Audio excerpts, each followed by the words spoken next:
Subscribe now and press the bell icon. Never miss an update.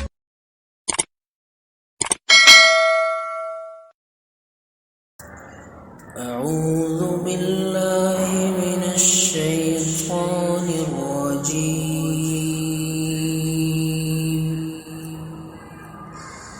بسم الله الرحمن الرحيم.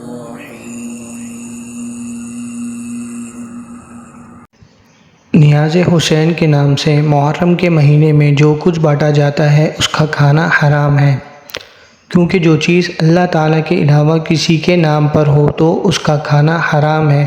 اسی طرح ان دنوں جو حلیم تقسیم کیا جاتا ہے، اگر اس کے بارے میں یقین ہو کہ یہ غیر اللہ کی نیاز ہے تو اس کا کھانا قطعی طور پر جائز نہیں ہوگا، اور اگر ان دنوں میں کوئی ایصال ثواب کے طور پر تقسیم کرتا ہے تو بھی اس کے کھانے سے اجتناب کرنا چاہیے، کیونکہ آج کے دور میں محرم کے ابتدائی عشرے میں حلیم، شربت وغیرہ بنانے کا التزام کرنا اہل باطل کا شعار بن چکا ہے۔ اس لیے اہل باطل کے ساتھ مشابہت کی وجہ سے ان دنوں میں اس طرح کے مخصوص اشیاء کے ساتھ ایصال ثواب کرنا بھی جائز نہیں، اور اس کا کھانا بھی جائز نہیں، مکروہ ہے۔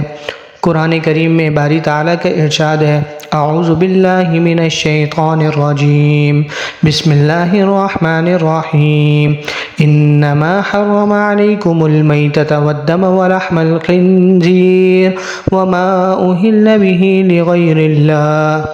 اس آیت کے ذیل میں مفتی محمد شفیع عثمانی رحمہ اللہ لکھتے ہیں، یہاں ایک چوتھی صورت اور ہے جس کا تعلق حیوانات کے علاوہ دوسری چیزوں سے ہے، مثلا مٹھائی، کھانا وغیرہ، جن کو غیر اللہ کے نام پر نذر کے طور سے ہندو لوگ بتوں پر اور جاہل مسلمان بزرگوں کے مزارات پر چڑھاتے ہیں۔ حضرات فقہا نے اس کو بھی اشتراک علت یعنی تقرب الی غیر اللہ کی وجہ سے ما اہل لغیر اللہ کے حکم میں قرار دے کر حرام کہا ہے۔ اس کے کھانے پینے اور دوسروں کو کھلانے اور بیچنے خریدنے سب کو حرام کہا ہے۔ یاد رہے یہ مسئلہ جو بیان کیا جا رہا ہے فقہ حنفی کے اعتبار سے بیان کیا جا رہا ہے، اور جو لوگ اس کو فالو کرتے ہیں ان کے لیے یہ مسئلہ ہے۔ جو اس کے علاوہ دیگر ادیان کے جو لوگ ہیں جو نذر و نیاز کو مانتے ہیں ان سے اس مسئلے کے حوالے سے کوئی سروکار نہیں۔ جزاک اللہ خیرہ۔